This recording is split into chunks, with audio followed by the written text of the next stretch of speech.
नमस्कार, मी प्रिया तुमच्यासाठी पुन्हा एक नवीन व्हिडिओ घेऊन आली आहे। आजच्या व्हिडिओमध्ये आपण क्रॉस पट्टी, आय हुक आणि पाइपिंग बघणार आहोत। चला तर मग व्हिडिओला सुरुवात करू।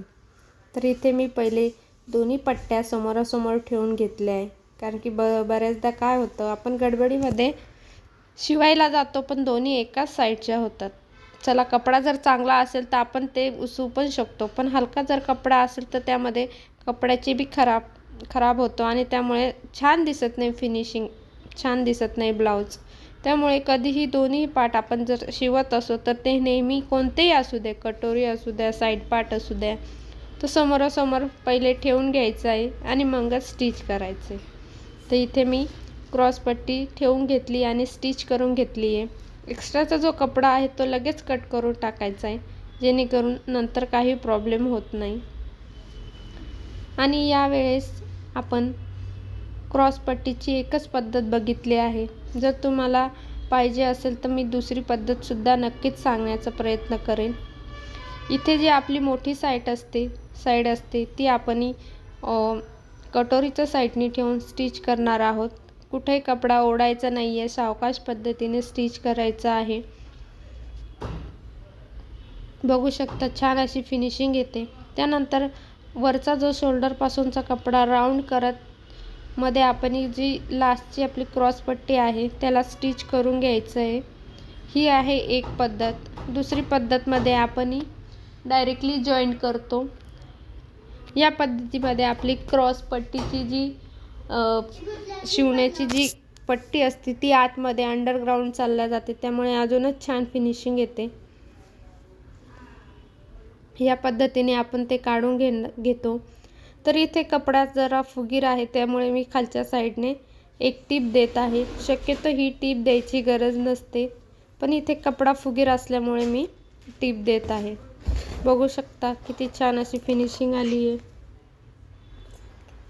याच पद्धतीने मी दुसरासुद्धा पार्ट स्टिच करून घेतला आहे आणि दोन्ही समोरासमोर ठेवून बघितले।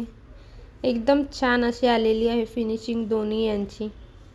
तर इथे आपण ही हुक पट्टी आता लावणार आहोत। तर हुक पट्टीसाठी 1 इंचाचा कपडा घ्यायचा आहे। तुम्ही जर नवीन असाल तर तुम्ही 1.5चा सुद्धा घेऊ शकता। हुक पट्टी लावताना खालच्या साईडने मी फोल्ड करून घेणार आहे, म्हणजे छान अशी फिनिशिंग येते।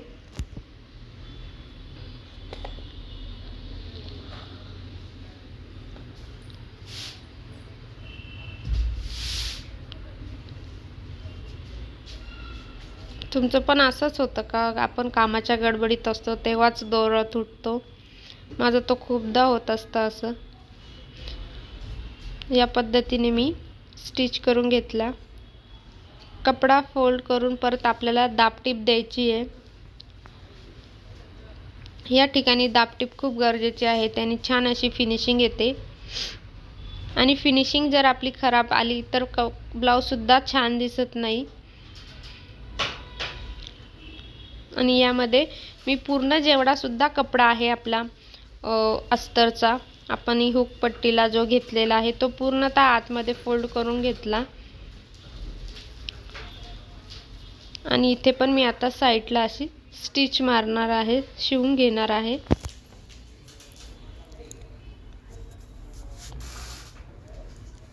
माझ्याबद्दल जर विचारत असाल तर मी एक हाऊसवाईफ आहे।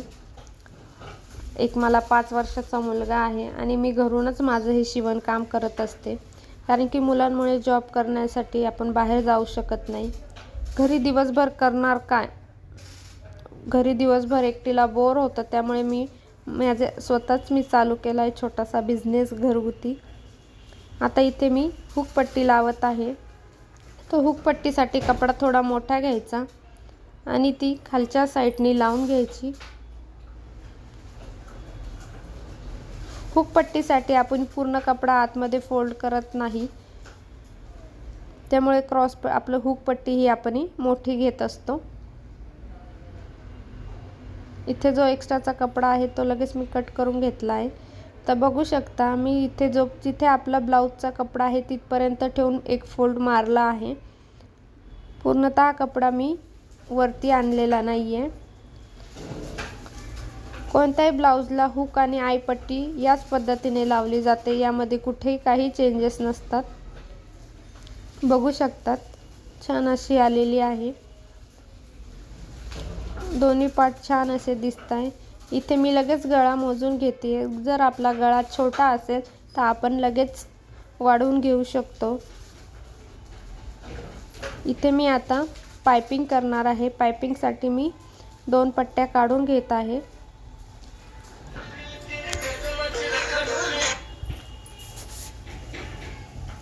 पाइपिंग करण्यासाठी सुद्धा दोरी पाइपिंग सुद्धा येते, पण मी याच पद्धतीने साध्याच पद्धतीने पाइपिंग करत असते। जर तुम्हाला दोरी पाइपिंग शिकायची असेल ती सुद्धा मी तुम्हाला नक्की सांगेल। आता मी इथे एक साइडचा कपडा थोडासा फोल्ड करून स्टिच करून घेते, म्हणजे पाइपिंगला सुद्धा छान अशी फिनिशिंग येते।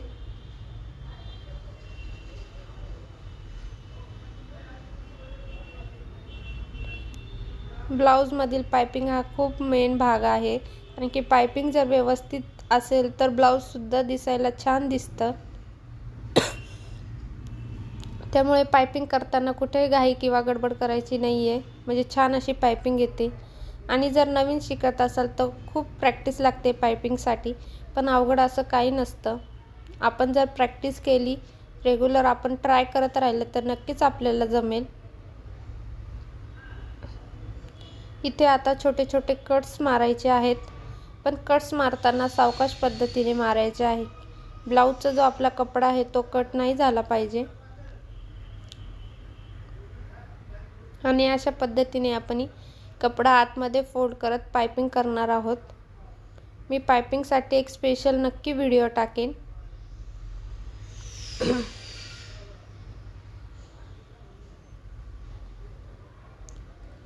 पाइपिंग करताना व्यवस्थित कपडा पहिले सेट करून घ्यायचा, त्यानंतरच स्टिच करायचं, नाही तर आतमध्ये कपडा राहत नाही आणि पाइपिंग मग खराब येते, कुठे चपटी किंवा कुठे फुगीर होऊन जाते। त्यामुळे सावकाश पद्धतीने पहिले कपडा सेट करायचा, त्यानंतरच मशीन चालवायची आहे। अशा पद्धतीने बघू शकता। आता दुसऱ्या साईडला सुद्धा मी कपडा फोल्ड करून त्याच पद्धतीने स्टिच करणार आहे।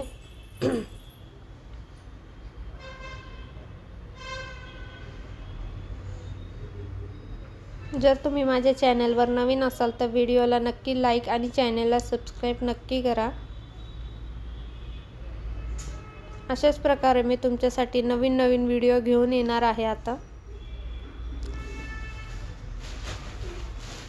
एक्स्ट्राचा जो कपडा असेल तो लगेच कट करायचा आहे।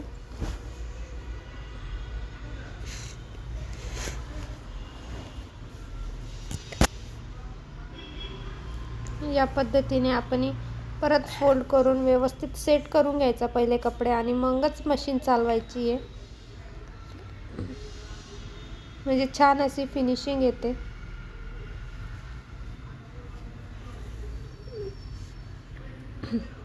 आपण पूर्ण ब्लाउज व्यवस्थित स्टिच केलं, पण ब्लाउजला फिनिशिंगच नसेल तर ते ब्लाउज दिसायला छान सुद्धा दिसत नाही आणि कस्टमरला सुद्धा आवडत नाही।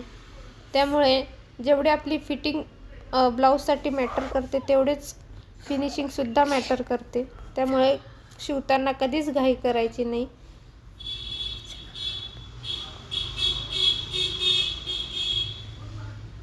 अशा पद्धतीने मी दोन्ही पार्ट तयार केले आहेत, बघू शकता।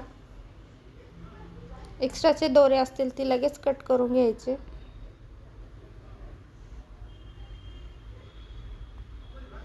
बघू शकता दोन्ही पार्ट आपले तयार झाले आहे।